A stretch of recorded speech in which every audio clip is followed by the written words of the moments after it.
এত সময় আমার সাথে থাকার জন্য ধন্যবাদ। একটি ভিডিও নিয়ে হাজির হলাম। দেখেন এলইডি বাল্ব কিভাবে ঠিক করা হয়। একটা এলইডি লাইট কেটে গেলে আমরা ফেলে দেই, আসলে ফেলে না দিয়ে এটা আবার পুনরায় ঠিক করা যায়, আমরা পুনরায় ঠিক করে ব্যবহার করতে পারি। এটা আগের মতোই আলো হবে, কোনো আলো কম হবে না। দেখুন আমি এই লাইটটি ঠিক করব, কিভাবে ঠিক করে একটু দেখতে থাকুন। আমি একটা ছোট্ট তারের টুকরো নিয়েছি, তারের টুকরো নিয়ে দেন প্রত্যেক দুই পাশে আমি শর্ট করে করে দেখতেছি কোনটা লাইট ঠিক আছে। যেটা ঠিক আছে সেটা জ্বলবে না, যেটা লাইটটা কেটে গেছে সেইটাই হচ্ছিল শর্ট হয়ে যাওয়ার সাথে সাথে জ্বলে উঠবে লাইটটি। আপনারা দেখতে থাকুন, সাথে থাকুন। যখন লাইটটা, এই দেখুন এই লাইটটা কেটে গেছে, এই এখানকার এই লাইটটা কেটে গেছে।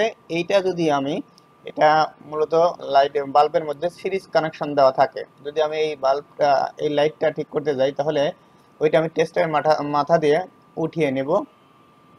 উঠিয়ে নিয়ে যদি আমি শর্ট করে দিই সোল্ডারিং আয়রনের মাধ্যমে, তাহলে আমার লাইটটা ঠিক হয়ে যাবে। দেখুন আমি শর্ট করে বারবার আপনাদের দেখানোর চেষ্টা করতেছি। দেখুন আমি এখন এখানে একটা আমার কাজের সুবিধার্থে আমি এই স্টিকারের মধ্যে লাইটটা ফিট করে নিয়েছি।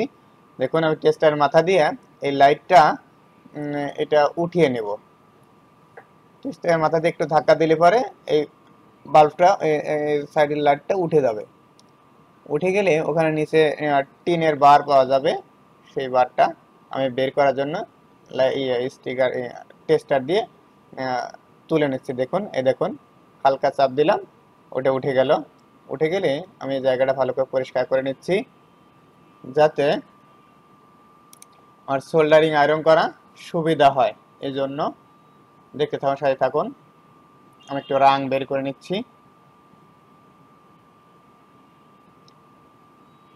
রাং বের করে দেখুন আমি ওই লাইটটা উঠায় নেওয়ার জায়গা, ওখানে একটু জাস্ট সোল্ডারিং করে দেবো। সোল্ডারিং এর মাধ্যমে একটু জয়েন্ট করে দিব।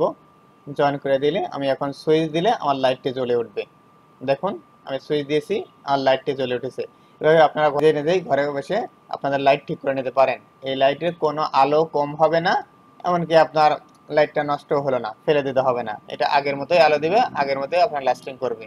আপনি ঘরে বসে লাইট ঠিক করে নিতে পারেন। আমার ভিডিওটি ভালো লাগলে অবশ্যই একটা সাবস্ক্রাইব করতে ভুলবেন না প্লিজ। Thank you. এত সময় আমার সাথে থাকার জন্য ধন্যবাদ।